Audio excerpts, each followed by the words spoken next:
하나님께서 저와 여러분에게 주시는 말씀은 역대하서 31장 1절의 말씀을 통하여 종교의식의 교육을 보라 하신다는 말씀의 제목으로 하나님의 말씀이 선포될 때 하나님의 목적 계획 뜻이 잘 들려져서 그 말씀에 순종할 때 주시는 참 복을 마음껏 누리시는 저와 여러분 되기를 주의 이름으로 축원합니다. 지난 시간 29장 1절부터 히스기야 왕의 잘한 것과 잘못한 것에 대한 이야기들을 쭉 이야기해 나가거든요. 그리고 히스기야 왕은 우리가 아는 대로 좋은 왕인 듯 합니다. 그러나 그도 하나님 앞에 실수하는 일도 하고요. 잘한 일도 있고 그렇습니다. 오늘 우리가 읽었던 본문의 말씀 이하에는요. 종교의식을 개혁한다. 종교관을 개혁한다. 다른 왕들은 다 그렇죠. 개혁을 일으키고 이러죠. 신앙적인 개혁. 그래 예루살렘 중심으로 있었던 모든 신앙관들을 개혁해 나간다. 이렇게 하죠. 근데 히스기야 왕 당시에 하나님에 대한 의식이 어땠던가 잘못된 게 있으니까 종교의식을 개혁하려는 거죠. 이렇게 예배의 태도, 예배의 방법, 그리고 예배의 준비 뭐 이런 것들이 전부 다 포함될 겁니다. 우리는 전통적으로 내려오는 의식이 맞겠지 하고 그냥 그렇게 예배하고 예배 드리고 하는데 이 한간에 와서 우리가 이제 2000년대를 넘어서면서 외국에서 열린 예배라 하는 예배가 들어왔는데 그게 출발을 한 곳이 미국에서 그래도 우리 한국에 왔을 때 열린 예배라 이렇게 해서 설교는 짧게 찬양은 길게 이런 식으로 했던 것이 찬양 많이 드린다는 것이 잘못됐다는 것이 아니고 예배자들이 한 주간의 삶 속에 들린 삶을 노래로 회포를 풀려 하는 의식이 섞여 있기 때문에 잘못됐다는 겁니다. 예배의 주인이 자기가 되면 안 된다는 거죠. 그렇게 예배의 주인은 하나님이 되어야 된다. 이게 하나님 중심 예배가 만들어져야 되는데 그걸 우리가 어떻게 찾을 수가 없잖아요. 신약에 예배드린 것이 이제 2000년이 됐고 구약에서 예배드린 게 1500년이 되는데 전체 3500년을 하나님께 경배하고 예배를 드렸는데 성경이 가장 중심되거든요. 성경적 예배, 성경적 찬양 이런 것들을 찾아서 회복시키고 원위치로 돌려놓으면 우리가 하나님과의 만남이 부드럽다 이렇게 보면 되겠죠. 여기 오늘 이 당시에 히스기야 왕이 이야기하는 그 개혁입니다. 첫 번째 이스라엘 무리가 나가 여러 성읍에 유다와 여러 성읍에 이르러 주상을 깨뜨리고 아세라상을 이거 진짜 성전 안에 이런 것들이 있다는 게 말도 안 되는 건데 그 당시에 그거 들어있었습니다. 들어있어서 서지 못한 가정한 것들이 있었거든 하는데 오늘날도 교회 안에 서지 못할 가정한 것들이 세워져 있다면 그거 당연히 드러내야 되는 거죠. 그 의식 같은 것들을 드러내야 된다. 그런 말입니다. 그래서 여기서 산당들과 제단들을 제거하여 없애고 첫 번째 잘한 거죠. 그렇게 예배 하나님께 예배 드리는 곳에 또 다른 뭐가 앉아서 예배 받을 것이 있으면 빼내야 됩니다. 우리는 지금 현대에 사는 사람들에게는 우리 마음속에 하나님을 경배하기보다는 내 마음속에 우상을 경배하는 그런 경우가 많다. 어쨌든지 오늘 예배 끝나고 나면 하나님께 내게 복을 주사 물질의 문제가 해결됐으면 좋겠다. 이것도 역시 우상이 될 겁니다. 알면서도 이게 안 되잖아요. 고치는 게. 모든 사람을 다 관장하시고 복 주시기도 하시고 또 보응을 주셔서 바른 신앙생활로 돌아올 수 있도록 하게 하시는 분이 하나님이라는 것을 믿어야 되는데 중간에 미혹의 영들에게 헷갈리면은 딴 길로 간다. 두 번째 2절 히스기야가 제사장들과 레위 사람들의 반열을 정하고 이 반열을 정한 것이 다윗 때 정해놓은 것인데 그 위에 솔로몬이 지키게 되었고 그 이후에 지켜야 되는 건데 이게 훼손됐다는 이야기죠. 예배 순서를 지키고 예배 일 맡은 자들이 제자리에서 일을 하고 하는 것들이 안 되고 있다 그런 겁니다. 그러니까 여기 반열을 정하고 그들의 반열을 따라 각각 그의 직임을 행하게 하되 곧 제사장들과 레위 사람들에게 번제와 화목제를 드리며 여호와의 휘장 문에서 섬기며 감사하며 찬송하게 하며 하는데 찬송 안 했다는 이야기죠. 기쁘고 즐겁게 찬송하지 않고 이상한 것들을 했고 이상한 것들을 섬겼고 그리고 또 예배의 형식이 무너져 버리고 이렇게 되기 때문에 이 의식을 회복시키려 하는 겁니다. 오늘도 우리가 어쩌다 보니까 내가 이런 예배자가 됐네 하는 그런 무너짐이 있을 겁니다. 그거 회복시켜야 됩니다. 그리고 3절에 세 번째입니다. 왕의 재산 중에 얼마를 정하여, 이거 히스기야 왕의 재산을 이야기하는 겁니다. 여호와의 율법에 기록된 대로 번제와 아침과 저녁에 번제와 안식일과 초하루와 절기에 번제를 서게 하고, 그러면은 아침 저녁 제사 예배 우리 같으면 그죠? 안식일 지키는 것, 초하루 한 달에 한 번 하는 것, 그리고 6월절 절기 이런 것들을 전부 다 회복시켰다. 그럼 이런 걸 회복시켰다는 이야기는 잘 안 되고 있었다는 거죠. 대충 예배하고 말았다. 네 번째 4절입니다. 예루살렘에서 하는 백성들을 명령하여 제사장들과 레위 사람들의 몫에 음식을 주어, 이게 예배가 시원치 않으니까 제사장들이 묵을 게 없고 묵을 게 없으니까 결국 일하러 가야 되는 그런 상황이 벌어진 겁니다. 그러니까 이제 제사장들을 모아서 예배하려 하니까 그들에게 제물 중에 일부를 제사장 몫이 있고 레위의 몫이 있거든요. 그거를 정상적으로 먹을 수 있도록 되니 몫이 있으니까 이제 밖으로 안 가도 된다. 그런 말입니다. 그죠? 그러면은 레위 사람들의 몫에 음식을 주어 그들에게 여호와의 율법을 힘쓰게 한다. 이게 신약 시대도 역시 똑같죠. 사도행전에 보면은 성신이 임하시고 난 뒤에 예루살렘 교회가 부흥하기 시작하면서 사도들은 결국 말씀 맡은 자잖아요. 그들이 나중에 깨닫게 되죠. 이 직무를, 성도를 검사하고 교회를 검사하는 일을, 이 직무를 성도들 중에 그 당시에 많이 모여 한 5,000명 정도 되는 교회입니다. 5,000명 되는 교회에 7 집사를 세워갖고 치리하도록 그렇게 했습니다. 관리하도록. 그리고 사도들은 기도와 말씀에 전무하겠다. 이게 초대교회에 다짐하고 만들어졌던 형식이거든요. 그거 지금 무너졌죠. 완전히 무너졌죠. 지금 어느 목사가 말씀하고 기도에 전무할 테니까 신방은 장로님들이 하시고 이렇게 하면 이제 쫓겨납니다. 그게 원래 그렇게 해야 되는 거거든요. 지금 어느 목사가 내가 예배 속에서 내가 물질을 강요도 안 하지만 물질이 안 채워지니까 난 나가서 일해야 되겠다. 이렇게 하면은 교회 그만둬야 됩니다. 그죠? 이렇게 이중잡하는 이런 것들은 그냥 형식을 만들어서 그걸 쥐떠들려 하니까 그런 얘기들이 나오는 거지. 없으면 가서 일해서 먹고 사는 게 성경적 맞잖아요. 땀 흘려 일하여 먹고 살아라 하잖아요. 그렇게 우리한테 아담 첫 조상 때부터 저주가 우리에게 그렇게 임했잖아요. 그 저주잖아요.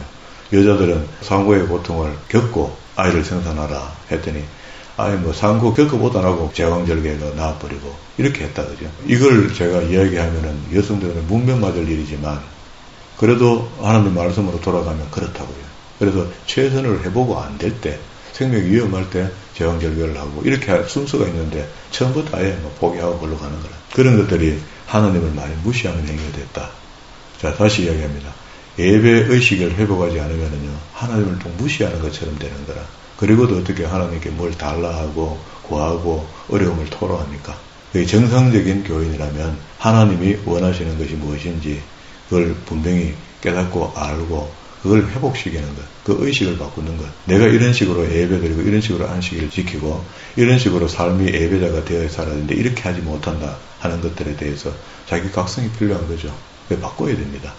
그래야지 하나님과 나와 관계가 유순해지고 유순한 관계 속에서 하나님의 복을 받고 우리가 살아갈 수 있는 건데 이게 이제 생명 유지하는데 조금 필요한 산소와 물과 음식을 얻어먹고 산다는 것 좀 불쌍하지 않습니까?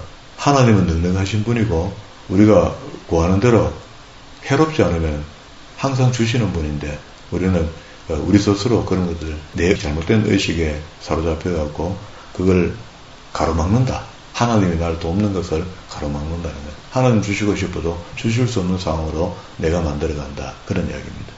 5절에 왕의 명령이 내려지자 곧 이스라엘 자손들이 곡식과 포도주와 기름과 꿀과 밭의 모든 소산의 열매들을 풍성히 드렸고, 그러면 예배 회복이죠. 예배가 정상적으로 회복됐는데 전에는 풍성히 드리지 못했다. 그런 이야기입니다. 그러니까 지금 히스기야가 개혁을 일으키면서 예배의 의식이 그래 안 된다. 대충 드려서는 안 된다. 바로 하자라고 제안을 한 거죠. 그렇게 해서 첫 열매를 풍성히 드렸고 또 모든 것에 11조를 많이 가져왔으며 11조도 액기가 드리고 덜 드리고 안 드리고 이렇게 했겠죠.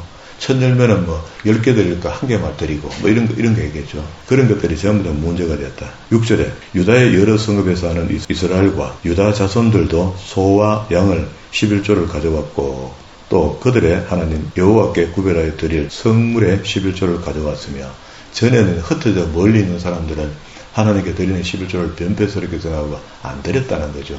이런 사고가 나중에 말라기라는 하나님의 사자를 보내서 백성들에게 따질 때 이 이야기를 하거든요. 너가 온전한 11조를 드린 적이 있나? 그게 무너진 예배를 설명하는 겁니다. 역설적으로. 그러면 오늘날도 우리가 무너진 예배가 예배자이면서 하나님께 복 받으려 한다. 그건 잘못됐다. 하나님과 나의 관계부터 회복시켜라. 이것이 복받을 시작이다. 이렇게 하면 이제 간단해졌잖아요. 간단해졌는데 우리 속에는 다른 영향력을 주는 세상의 힘이 내게 영향력을 주고 있기 때문에 하나님이 원하시는 예배로 회개하면은 마귀가 어려워지잖아요. 하나님이 복을 받고 하나님께 감사하고 찬양하고 기뻐하고 즐거워하면은 마귀가 할 일이 없잖아. 어려워지고 이렇게 해서 자꾸 우상을 섬기고 이렇게 해야 자기가 덕이 되는데, 그러니까 마귀가 적당히 주기도 하고 적당히 살기를 하는데 살기도 괴롭고 지옥의 주소를 갖고 사는 거다. 죽으면 못가리. 그게 지옥의 주소라는 누가 이야기하는데, 그런 곳에 자기 본 주소를 두고 사는 사람처럼 산다는 거예요. 이 땅에 살면서 천국의 주소를 두고 살아야 될 사람이 그렇게 산다. 7절에 셋째 달에 그 더미들을 쌓기 시작하여 7째 달에 마친지라. 히스기야와 방백들이 와서 쌓인 더미들을 보고 그게 하나님께 드린 것들이 이만큼 많았다는 거예요. 개혁을 준비하고 왕이 리드해 주니까 바로 바뀌기 시작했다. 그런 이야기입니다. 여호와를 송축하고 그의 백성 이스라엘을 위하여 축복하니라. 히스기야가 그 더미들에 대하여 제사장들과 레위 사람들에게 물으니 사독의 족속 대제사장 아사랴가 그에게 대답하여 이르되 백성이 예물을 여호와의 전에 드리기 시작함으로부터 우리가 만족하게 먹었으나 남은 것이 많으니. 이렇게 제사장이나 레위 사람들이 백성들이 하나님께 즐거이 드리는 예배가 없으니까 먹을 것이 없었다는 겁니다. 그러니까 이제는 그게 바로 잡히니까 먹을 것이 풍부해졌다. 그리고도 남았다는 겁니다. 남은 것이 많으니 이는 여호와께서 그의 백성에게 복을 주셨습니다. 그 남은 것이 이렇게 많이 쌓였나이다. 11절 그때에 히스기야가 명령하여 여호와의 전 안에 방들을 준비하라 하므로 그렇게 준비하고 성심으로 그 예물과 11조가 구별한 물건들을 갖다 두고, 그러면 이제 이게 레위기에서 이야기하는 예배 이후에 11조의 창고가 따로 생겨졌다는 거예요. 그러면 예배가 없어지면은 11조 창고가 비게 되어 있습니다. 물건을 갖다 두고 레위 사람들 고나야가 그 일을 책임지되 창고 지기가 된 거죠. 그 아우 시므아는 부책임자가 되며 14절에 동문지기 레위 사람 임나의 아들 고레는 즐거이 하나님께 드리는 예물을 맡아 여호와께 드리는 것과 모든 지속물을 나누었으며, 그리고 15절 후미에 그의 형제들에게 반열대로 대소를 막론하고 나누어줬다. 16절 3세 이상으로 족보에 기록된 남자 외에 날마다 여호와의 전에 들어가서 그 반열대로 직무에 수종되는 자들에게 나누어 주었으며, 이렇게 레위의 11조들은 레위 가족들이 먹고 사는 게 맞는데 그 레위 중에 누군가가 나눠주었다. 또 그들이 족속대로 족보에 기록된 제사장들에게 나누어 주며 20세 이상에서 그 반열에서 직무를 맡은 레위 사람들에게 나누어 주며 18절 또 그 족보에 기록된 온 회중의 어린 아이들, 아내들, 자녀에게 나누어 주었으니 이 회중은 성결하고 충실히 그 직분을 다하는 자며. 그러게 반대로 보면 어떻습니까? 성실하고 직분을 감당 안 하는 사람들은 이거 먹을 자격이 없는 거죠. 그렇죠. 자기 일을 안 하는 사람들은. 그러니까 이거는 레위들뿐만 아니고 성도도 역시 그렇습니다. 땀 흘려 일하고 먹고 살도록 돼 있다. 이렇게 돼 있는데 땀 흘려 일 안 하면 사실은 힘든 거죠. 19절 각 성읍에서 등록된 사람이 있어 성읍 가운데에 사는 아론 자손 제사장들에게도 나누어 주되 제사장들의 모든 남자와 족보에 기록된 레위 사람들에게 나누어 주었다. 자, 이 정도 되니까 이제 결론으로 이번 이 오늘 31장 1절부터 히스기야 왕이 종교의식을 종교개혁 이렇게 해서 우상 정리하고 다시 정신 차리는 그런 거 말고 하나님께 드리는 제사법을 처음부터 잊어버리고 마음대로 했고 제사를 안 드리니까 제사장과 레위들이 흩어져 갖고 자기 일한다고 정신이 없고 돈 번다고 그러죠. 그렇게 흩어졌던 사람들을 다 모아서 예배를 회복시키는 과정을 이렇게 설명한 겁니다. 결론이 이렇습니다. 20절 히스기야가 온 유다에 이같이 행하되 그의 하나님 여호와의 보시기에 선, 정의, 진실함으로 행하였으니 대충 행한 게 아니다. 그죠? 대충 마무리할 수 있거든요. 왜? 자기 직위가 있기 때문에. 자기 왕의 곳간에 먹을 것이 많거든요. 그게 배고픈 사람이 심정을 안다고 배부른 사람들이 배고픈 사람의 심정을 알기가 쉽지 않습니다. 그런데도 불구하고 히스기야 왕은 그렇지 않았다는 겁니다. 그게 선과 정의와 진실함으로 그 일을 집행했다. 21절 그가 행하는 모든 일 곧 하나님의 전에 수종드는 일이나 그게 예배하는 일이나 율법이나 계명이나 하나님의 뜻을 전하는 일, 성경 공부, 오늘날 그죠? 예배만 중요한 것이 아니고 예배를 통하여 하나님의 말씀이 공부되도록 배워지도록 학습시켜줘야 된다. 그의 하나님을 찾고 한 마음으로 행하여 형통하였다. 모든 백성들이 왕의 뜻을 따라서 바른 길로 가기 시작했다. 이런데 그 당시에 물론 이런 태평성대가 쭉 이어졌겠죠. 이어주다가 북왕국에 침공했던 아수르 나라가 여기가 10지파죠. 이집권 유다가 베냐민하고 2지파가 남왕국이 되었으니까 10지파를 순식간에 갖다 묶고 나니까 사마리아를 점령했단 말이죠. 점령하고 나니까 이거 봐라. 이거 남쪽도 저거 같이 설자 하고 남쪽으로 지금 올라온 겁니다. 그 올라오는 것이 첫 번째 올라오는 것이 32장 1절에 이 모든 순군된 일을 한 후에 아수르 왕 사네림이 유다에 올라와서 견고한 성읍을 향하여 진을 치고 쳐서 점령하고자 한지라. 히스기야가 사네림이 예루살렘에 치러 온 것을 보고 3절부터 8절까지는 우리 11개 넘는 내용들입니다. 없는데 여기 역대기만 따로 새 정보로 나와 있는 거거든요. 히스기야 왕 때에 아수르가 쳐들어왔을 때 히스기야 왕이 하나님 뜻을 다 따르는 사람이잖아요. 하나님 기쁘시게 하고. 그러니까 방비 대책을 세웁니다. 일단 성을 보호해야 되겠다. 그리고 성 주변에 사는 사람들 성으로 도로를 하고 성을 방비 대책을 세우는데요. 이게 다른 책에는 없는 겁니다. 그의 백성과 용사들과 더불어 의논하고 성 밖에 모든 물을 근원을 막고자 하며 그들이 돕더라. 외부에서 들어오는 물을 막아줘야지 외부에서 그래도 독약이라도 태우면은 이 물 먹으면 못 먹게 되잖아요. 아니면 그들이 물로 조정할 수가 있거든요. 이에 백성이 많이 모여 모든 물 근원과 땅으로 흘러가는 시내를 막고 이르되 어찌 아수르 왕이 와서 많은 물을 얻게 하리요 하고 물줄기를 돌리기도 하고요. 히스기야가 힘을 내어 무너진 모든 성벽을 보수하되 망대까지 높이 쌓고 또 외성을 쌓고 그 겹으로 성을 쌓기 시작했다. 본성 놔두고 밖에 또 성을 한 테두리를 더 둘렀다. 보호막을 더 쳤다. 다윗성에 밀로를 견고하게 하며 무기와 방패를 많이 만들고 군대 지휘관들을 세워 백성을 거느리게 하고 성문 광장에서 자기 앞에 무리를 모으고 말로 위로하여 이르되 너희는 마음을 강하게 하며 담대히 하고 아수르 왕과 그를 따르는 온 무리로 말미암아 두려워하지 말며 놀라지 말라. 우리와 함께 하시는 이가 그와 함께 하는 자보다 크니 하나님을 이야기하는 거죠. 그리고 8절에 그와 함께하는 자는 육신의 팔이요 우리와 함께하는 이는 우리의 하나님 여호와시라. 반드시 우리를 도우시고 우리를 대신하여 싸우시리라 하며 백성이 유다왕 히스기야의 말로 말미암아 휴 하고 안심했다. 그렇게 사람의 말이 때로는 양약같이 될 수 있습니다.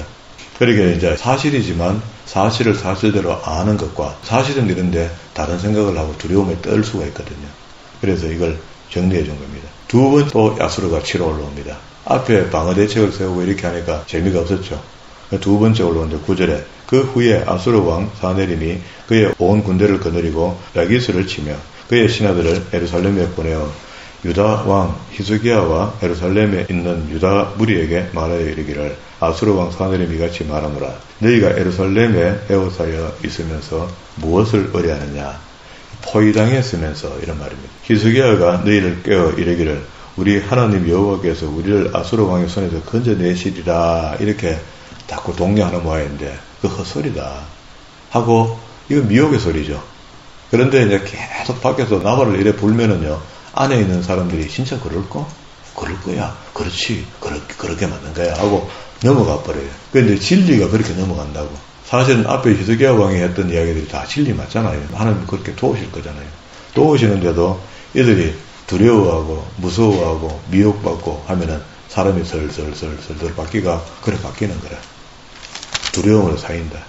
쭉 내려와서 14절로 내려왔습니다. 내 조상들이 진멸한 모든 나라들의 그 모든 신들 중에 누가 능히 그의 백성을 내 손에서 건져내었기에 너희 하나님이 능히 너희를 내 손에서 건지겠느냐 하고 협박을 했습니다. 15절에 그런즉 이와 같이 너희는 히스기야에게 속지 말라, 꾀임을 받지 말라, 생고생하지 말고 빨리 항복해라, 믿지도 말라. 또 내려옵니다. 사내림 또 이야기하면 16절에 사내림의 신하들도 더욱 여호와 하나님과 그의 종 히스기야를 비방하였으며 17절 사내림이 또 편지를 보내어 두 번째 편지입니다. 이스라엘 하나님 여호와를 욕하고 비방하여 이르기를 모든 나라의 신들이 그들의 백성을 내 손에서 구원하여 내지 못할 것 같이 히스기야의 신들도 그의 백성을 내 손에서 구원하여 내지 못하리라 하고 사내림의 신하가 유다 방언으로, 그게 자기 나라 아수르 나라 말로 하는 것이 아니고 히브리어로 그냥 이야기를 지근을 하는 거예요. 방언으로 크게 소리질러 예루살렘 성 위에 있는 백성들을 놀라게 하고 괴롭게 하여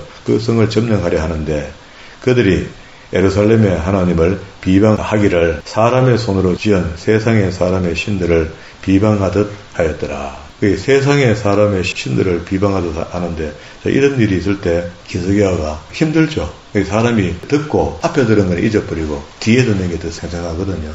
그렇게 사내림이 와서 계속 협박장 날리고 욕하고 하니까 이거 오래 못 가겠다. 포기는 당해 있지.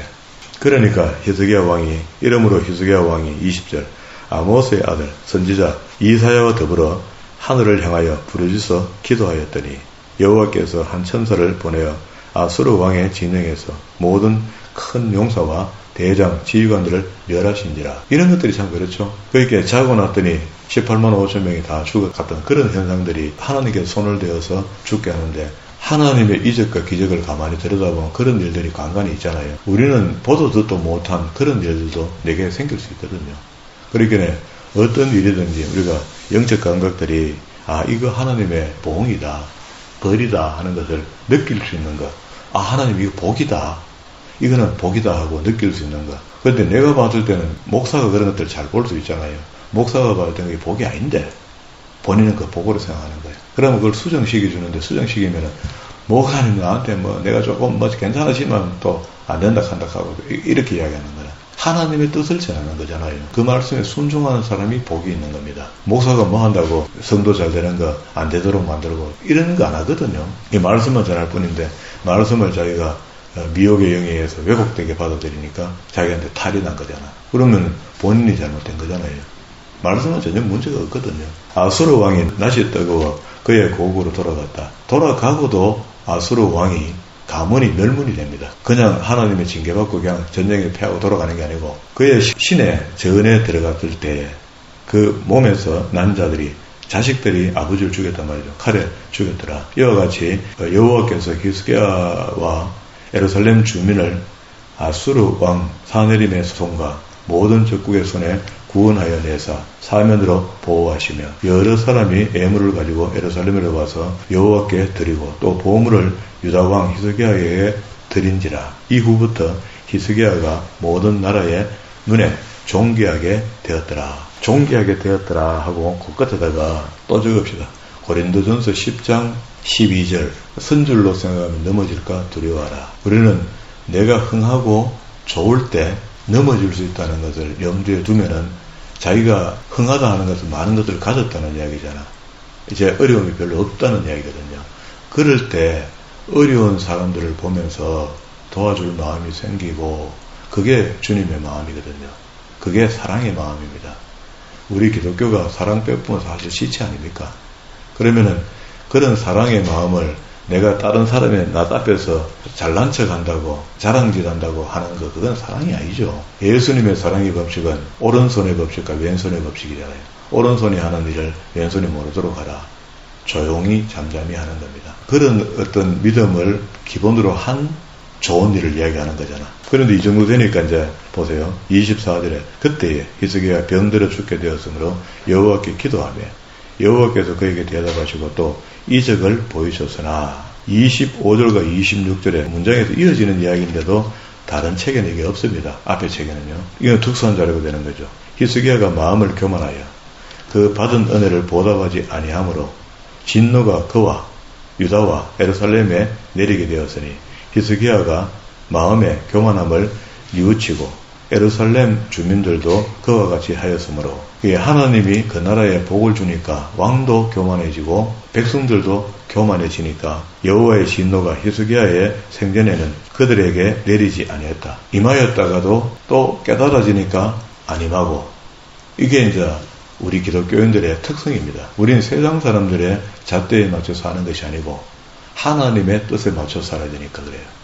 하나님이 어떤 것을 좋아하시는지 어떤 것을 싫어하시는지를 분별하고 배워서 싫어하는 것은 안 하고 좋아하는 것을 해야 되는 거죠. 각자에게 준 은혜대로 사는 겁니다. 그죠? 그리고 27절부터 31절까지 이어지는 이야기도 같은 문장의 이야기인데 앞에 책에는 없습니다. 이게 특수한 자료예요. 이 주제가 뭐냐 하면은요, 히스기야의 부와 하나님의 시험이 히스기야 왕에게 임하는 것이 내용인데요. 27절에 히스기야가 부와 영광이 시극한지라. 솔로몬처럼 이렇게 돼가는가 봐요. 이에 은과 보석과 향품과 방패와 온갖 보배로운 그릇들을 위하여 창고에 세우며. 그런데 신명기에 보면은 왕이 되거들랑 하는 말이 있죠. 왕이 되거들랑 율법서를 등사해서 자기 옆에 두고 무시로 읽고 말을 많이 두지 말고 부를 너무 축적하지 말라 하거든요. 그건 탈난다고. 여기도 지금 히스기야도 고난 속에 회복되면서 또 축적하기 시작한 겁니다. 곡식과 새 포도주와 기름의 사물을 위하여 창고를 세우며 온갖 짐승의 외양간을 채우며 양떼의 우리를 갖추며. 지금까지 있는 창고가 부족할 정도로 하나님이 많이 주시니까 많이 주신 것을, 넘치는 것을 나눠야 되는데 또다시 창고를 짓고, 오늘 같은 건 뭐 아무도 모르는 통장 하나 더 만들고 또 만들고 또 저쪽 은행에 거래 터주고 또 만들어갖고 거기다가 자꾸 밀어넣기 시작했다. 다 만들고 은행에서 나오는데 하나님께서 이제 그만 그 영혼을 부르면은 그 통장에 다 누구게 될까? 너묻게 되는, 너묻게. 등신도 그런 등신이 없다. 그게, 그러니까 내게 주어진 것을 낭비하자는 게 아니고, 우리 무항산, 무항심, 제 생각엔 그래요. 내가 내 체면 유지할 만큼의 양이 넘어서 그건 내 거 아니다. 이렇게 생각하고, 그거를 선한 마음으로 나누어주는 것. 그래서 처음에는 저도 그 이해가 안 됐다. 평생을 살고 났는데 자기 자손 전부 다를 학교에 기탁한다든가, 기탁하는 사람들 있잖아요. 작지 않은 돈을, 수백억 되는 돈을 그렇게 하는 사람도 있잖아요. 그런 이제 기준들이 많이 나와서 우리 기독교인들이 그렇게 살면은 행복하겠다 싶어요. 만약에 그걸 그렇게 어릴 적부터 아이들한테 그렇게 안 하면 아이들이 전부 다 도둑놈이 됩니다. 입만 벌리고 아버지 재산만 받으면 자기는 평생 걱정 없으니까. 그러면 바보 만든다고요. 미리 안 바르고 살아가도록 만드는 겁니다. 그리고 29절에 양떼와 많은 소떼를 위하여 성읍들을 세웠으니 이는 하나님이 그의 재산을 심히 많이 주셨으며, 이 히스기야가 또 기온과 윗 샘물을 막아 그 아래로부터 다윗성 쪽으로 곱게 만들었으니 히스기야가 그의 모든 일을 형통하였더라 했는데요. 이게 지금도 예루살렘에 가면은요, 히스기야가 파던 우물이 있거든요. 성경에 기록된 데 그냥 있는 겁니다. 성경은 전부 다 사실의 기록이기 때문에. 그러나 바벨론 백성들이 히스기야에게 사신을 보내어 그 땅에서 나타난 이적을 물을 때에, 아까 앞에 18만 5천 명 그 아수르 나라 사람들 죽었던 거 있잖아요. 이런 일이 생기는 것, 아수르 나라가 전쟁에 이긴 것처럼 됐거든요. 근데 이게 어떤 일인가 하고 그 물으로 맞습니다. 그걸 알려고 사신을 보냈는데 하나님이 히스기야를 떠나시고 그의 심중에 있는 것을 다 알고자 하사 시험하셨더라. 하나님이 마지막 히스기야 왕에게 테스트를 한 것 같아요. 이거는 앞에 책에는 없거든요. 그러니까 히스기야가 그 사신들에게 내탄고까지 다 열어주면서, 우리가 그런 게 아니고 우리는 신이 있는데 우리 하나님이 다 죽인 거야. 죽이고 그들에게 내가 처음에 금 좀 주고 은 좀 줬는데 죽어도 뭐 얼마든지 우리는 남아있지 하고 자랑스레 이야기하는데, 그 바빌론 사신들이 그걸 보면서 춤을 꿀꿀 넘기면서 견물생심이다. 우리말에 그런 말이 있죠.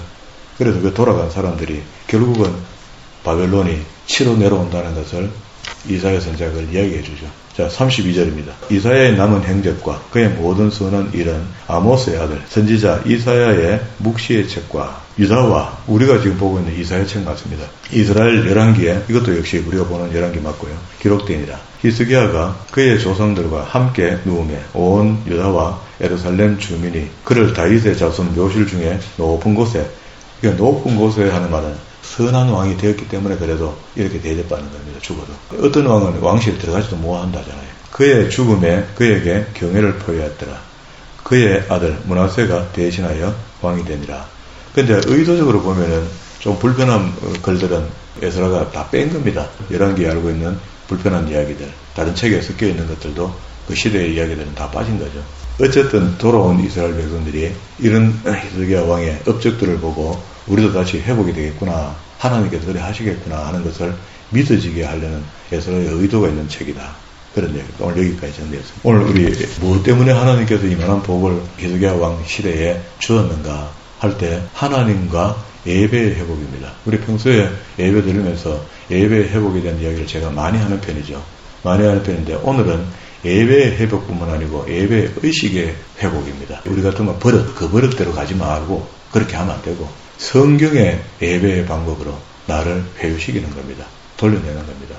진정한 예배의 회복은요, 하나님과 나의 성경적 예배로 돌아오는 거예요. 그러면 신약에서 우리에게 진정한 예배라는 것이 하나님과 나의 헌물생활, 그리고도 예배 드리는 시간, 말씀의 시간, 기도의 시간, 찬양의 시간, 이런 것들이 하나하나 점점이 뭐가 고장나고 잘못된 건가 하고 성경을 보는 사람은 그게 깨닫게 되어 있어요. 성령이 그 일을 하신다 했죠. 읽은 성경 중에서 깨닫게 도와주신다 했죠. 우리는 성령이 임재가 있는 사람이니까 그 성령의 임재를 통해서 내게 아까 5가지 정도 설명했던 예배의 방법들, 의식들 중에서 뭐가 고장난 게 있는가. 주일을 빠지는 일은 우리가 없잖아요. 그러나 의식이 문제가 생길 수가 있다. 예배하러 오는 사람의 자세 말이야. 그 헌물을 하나님께 드리려 하는 자세, 분량이 문제가 아니고 두렵돈을 드릴 수 있는 마음을 가지고 드리는 것. 이런 것들을 잘못된 의식을 하나님과 회복시키는 것. 그런 것을 오늘 히스기야를 통해서 우리에게 알게 하시는 것 같습니다. 세월은 많이 흘렀지만 여전히 하나님의 말씀은 하나님의 말씀입니다. 오늘도 이 말씀이 내 내면 속에 주어들고 우리 속에 있는 속사람이 고장난 것 이거 맞다 하고 몇몇 가지 지적을 받으면 그 지적받은 것을 내 스스로 회복하셔서 하나님과 온전한 예배가 이루어져 하나님께 주시는 무한한 복을 마음껏 받고 살아가시는 저와 여러분 되기를 주의 이름으로